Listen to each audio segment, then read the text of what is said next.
মা বোনেরা যারা আছেন দরিদ্র শ্রমজীবী, আপনাদেরকে আমরা বলবো না যে একেবারে বোরকা গায়ে দিয়ে একেবারে খুব ভালো করে পর্দা না করলে হবে না, অত কঠিন কথা না। সামান্য একটু শালীনতা রক্ষা করবেন, মাথার চুলটা ঢেকে রাখবেন যেন চুলটা পর পুরুষের সামনে দেখা না যায়, আর বাকি সারা শরীর তো ঢাকা থাকেই। একটুখানি শালীনতা রক্ষা করে চলবেন, 5 ওয়াক্ত নামাজ পড়বেন, হালাল উপার্জনের খাইবেন। আপনার চেয়ে বড় বুজুর্গ আর কেউ নাই। আল্লাহর কসম খেয়ে বলি, আমার এই মেহনতি ভাই বোনেরা, আপনারা যেই মেহনত করে পয়সা উপার্জন করে আপনারা যদি হালাল পথে থাকতে পারেন, 5 ওয়াক্ত নামাজ আদায় করবেন, আর একটু আল্লাহ পাকের কথা স্মরণ করবেন, আল্লাহ আপনাকে সবচেয়ে বড় বুজুর্গের মর্যাদা দান করবেন ইনশাআল্লাহ। এটা হলো সবর আপনার, এটাই সবর। এর চেয়ে বড় সবর আর ধৈর্য পৃথিবীতে কিছু নাই। আপনার সামনে হারাম অফার আসবে, অন্যায় পথে উপার্জন করার অফার আসবে, আপনি সেটা ত্যাগ করবেন, এটাই আপনার সবচেয়ে বড় সবর। আর হলো সাহায্যের প্রয়োজন হলে আল্লাহর কাছে হাত তুলে চাইবেন, আল্লাহর কাছে সিজদায় পড়ে যাবেন, 2 রাকাত নামাজ পড়ে আল্লাহর কাছে সাহায্য চাইবেন। একদিকে আল্লাহর কাছে চাইবেন একটা কাজ, আর একদিকে হলো আল্লাহর হুকুম মানার জন্য একটু ধৈর্য ধারণ করবেন। এই 2 কাজ যে করবে, আল্লাহ ওয়াদা করেছেন ইস্তাইনু, আমার কাছ থেকে তোমরা সাহায্য নাও এই 2 জিনিসের মাধ্যমে। ইসলাম বাদ দিলে বাংলাদেশ থাকে না। বলবেন কিভাবে? ইসলাম বাদ দিলে বাংলাদেশ থাকে না কিভাবে? এটা আমার শুধু মুখের জোরের কথা না, এটা হলো ইতিহাসের কথা। ইসলাম বাদ দিলে বাংলাদেশ থাকে না, বাংলাদেশ হয়ও না। বাংলাদেশটা হয়েছে কিভাবে? বাংলাদেশটা হয়েছে, এই বাংলাদেশটা হওয়ার আগে এই বাংলাদেশের আরো 2টা নাম ছিল। প্রথমে বাংলাদেশ হওয়ার আগে এটার নাম ছিল পূর্ব পাকিস্তান। কি নাম ছিল?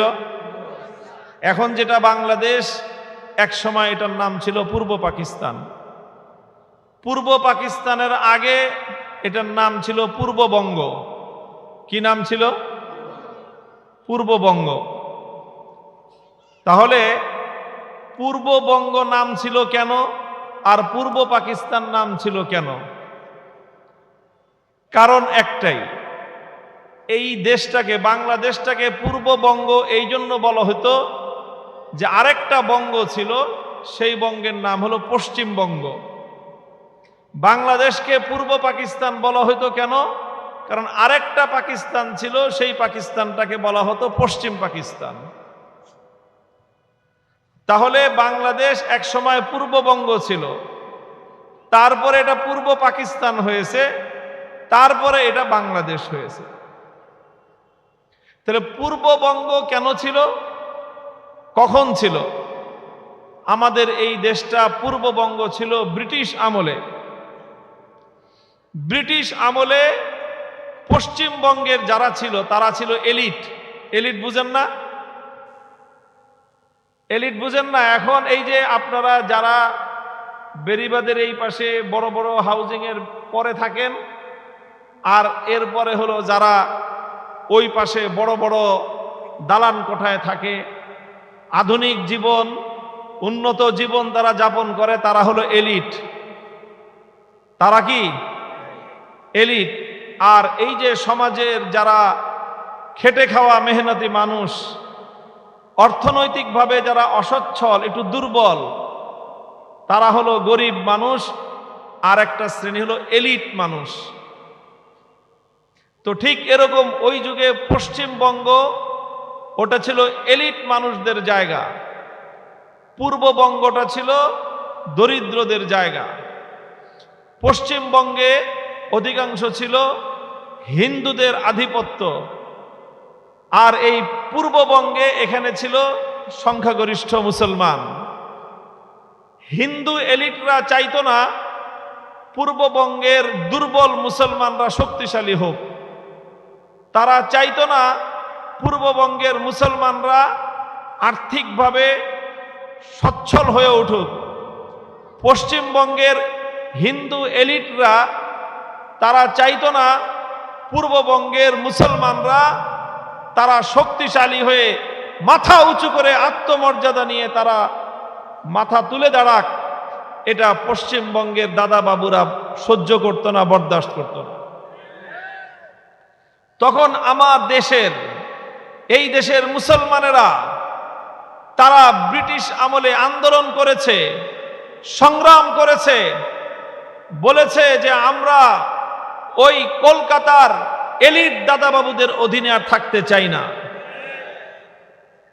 তখন এই পূর্ববঙ্গকে পশ্চিমবঙ্গ থেকে আলাদা করে একটা প্রদেশ করা হয়েছিল, একটা প্রদেশ তৈরি করা হয়েছিল।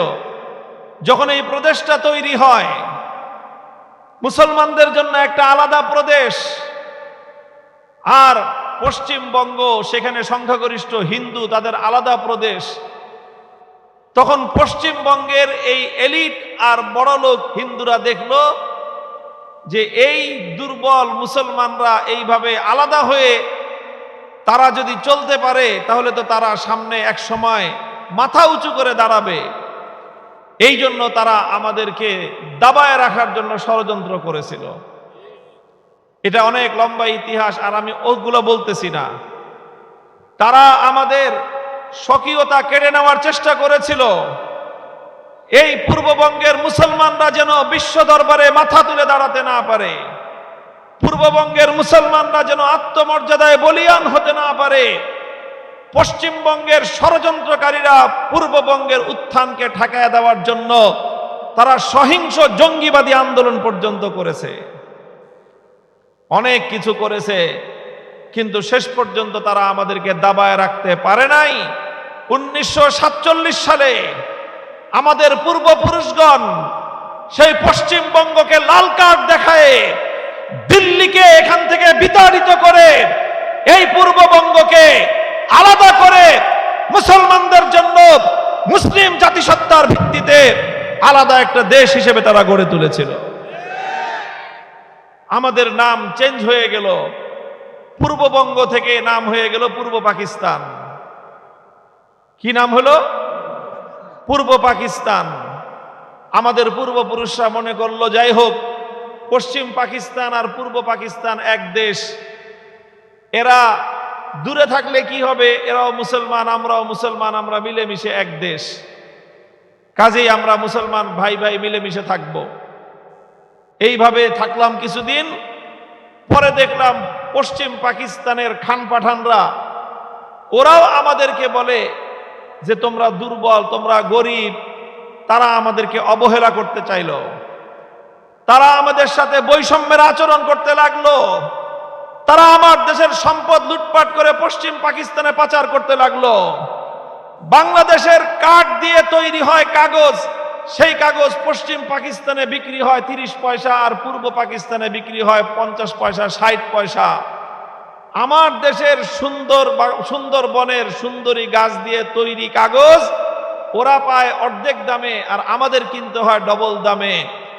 এই রকম প্রত্যেকটা ক্ষেত্রে যখন বৈষম্য করতে শুরু করলো, 1971-এর মুক্তিযুদ্ধের মধ্য দিয়ে জুলুমের বিরুদ্ধে, শোষণের বিরুদ্ধে পশ্চিম পাকিস্তানি খান পাঠানদেরকে বীর বাঙালি মুক্তিযোদ্ধারা ঝাঁটাপিটা করে বিদায় করে দিয়েছে।